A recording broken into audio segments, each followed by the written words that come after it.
अयोध्या नगरी सज संवर गई है। रामलला की प्राण प्रतिष्ठा की तिथि करीब आ रही है। अयोध्या सहित पूरे देश में उस घड़ी को लेकर उत्साह और उमंग है। इस दिन के लिए कि सदियों से इसकी प्रतीक्षा की गई और राम का भव्य मंदिर अयोध्या में बन रहा है। लेकिन ये जानना भी जरूरी है कि राम मंदिर के लिए जो लंबा संघर्ष हुआ उसमें गोरक्ष पीठ के संत महंत अवैधनाथ का नाम प्रमुखता से आता है। उन्होंने ही महंत दिग्विजय नाथ के कार्य को आगे बढ़ाया, इस आंदोलन को दिशा दी। एक तरह से अयोध्या के राम मंदिर के गोरखपुर की भूमि का अपना बड़ा योगदान है। वही हिप और उसके सहयोगी संगठनों को भी प्रेरणा मिली है। ये भी गौरतलब है कि जब रामलला की अयोध्या में प्राण प्रतिष्ठा होने वाली है, तब गोरक्ष पीठ के महंत योगी आदित्यनाथ राज्य के नेतृत्व कर रहे हैं।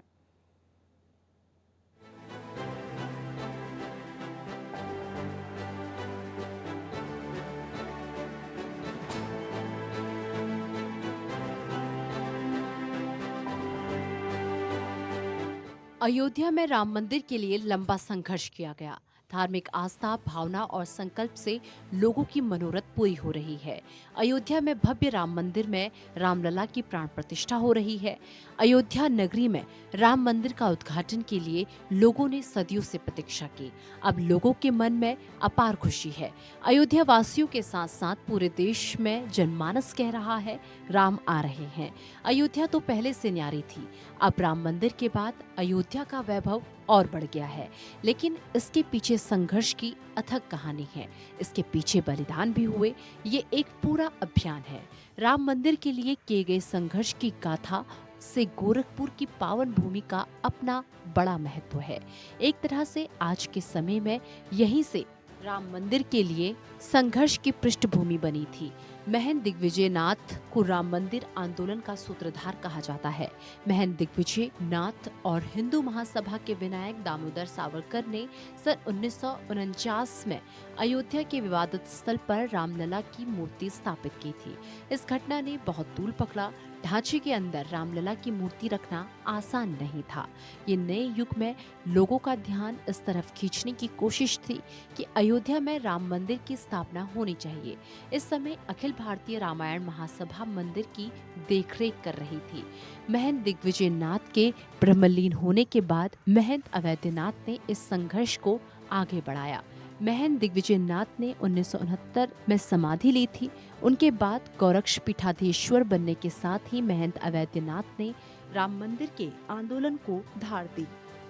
80 के दशक में श्री राम जन्मभूमि के लिए ऐसे ही संत की आवश्यकता महसूस की गई थी, जो सनातन परंपरा के सब मठों के लिए स्वीकार्य हो।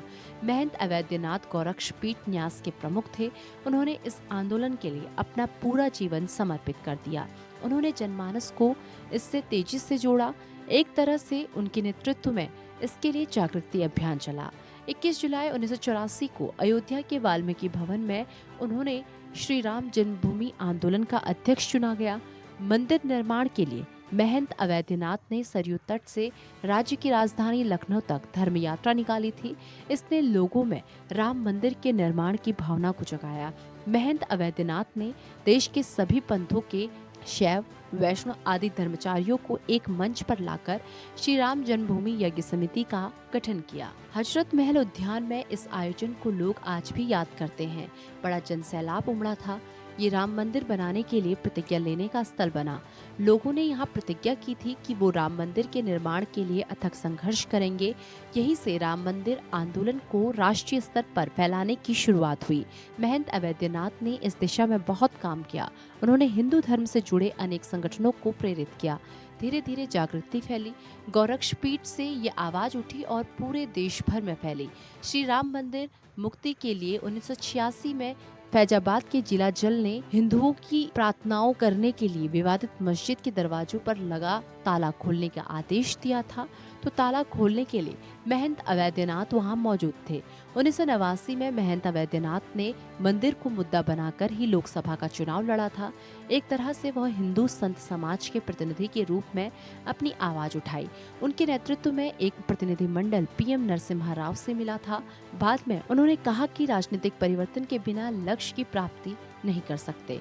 1989 में दिल्ली के वोच क्लब में विराट हिंदू सम्मेलन आयोजित किया गया। तब सहमति बनी थी कि 9 नवंबर 1989 को शिलान्यास किया जाएगा, लेकिन इससे कुछ कारणों से तब ये कार्यक्रम स्थगित किया गया। इसकी जगह देश भर में रामशिला पूजन का कार्यक्रम किया गया।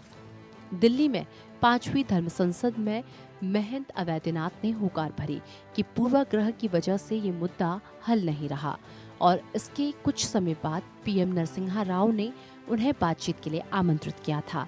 महंत अवैधनाथ की सक्रियता बहुत तेजी से उन्हें राम जन्मभूमि आंदोलन के प्रमुख प्रहरी की तरह देखा जाने लगा। उन्होंने संघर्ष का मंत्र फूका। राजनीति से संन्यास लेने के बाद भी राम मंदिर आंदोलन के महंत अवैधनाथ का संघर्ष चलता रहा। 5वीं धर्म संसद में ही 6 दिसंबर 1992 को मंदिर निर्माण की कार सेवा शुरू करने का निर्णय लिया गया था। कार सेवा का नेतृत्व करने वालों में प्रमुख लोगों में महंत अवैधनाथ भी थे। अपने गुरु की लीक पर चलते हुए गौरक्षा पीठाधीश्वर और सूबे के मुखिया योगी आदित्यनाथ ने राम मंदिर के मुद्दे पर पूरी सक्रियता दिखाई। निश्चित पीएम मोदी के नेतृत्व में केंद्र सरकार का उन्हें हर स्तर पर सहयोग मिला। बीजेपी जिस तरह नाथ संप्रदाय के दोनों ग्रुपों के संघर्षों को उन्होंने आगे बढ़ाया, ये सुखद सहयोग है कि राम मंदिर का उद्घाटन ऐसे समय में हो रहा है जब गौरक्ष पीठाधीश्वर राज्य का नेतृत्व भी कर रहे हैं। जब 9 नवंबर 2019 को सुप्रीम कोर्ट ने राम मंदिर का फैसला सुनाया था, तो छलकती आंखों से योगी आदित्यनाथ ने अपने गुरुओं को याद किया था। राम जन्मभूमि आंदोलन के लिए बलिदान देने वाले लोगों को श्रद्धा सुमन अर्पित किए थे। गौर करने लायक बात यह है कि फैसला आने के बाद सीएम योगी आदित्यनाथ ने लोगों को अमन चैन बनाए रखने की अपील की थी। हालांकि एक समय वो मंदिर के मुद्दे पर सबसे मुखर रहने वाले संतों में माने जाते थे।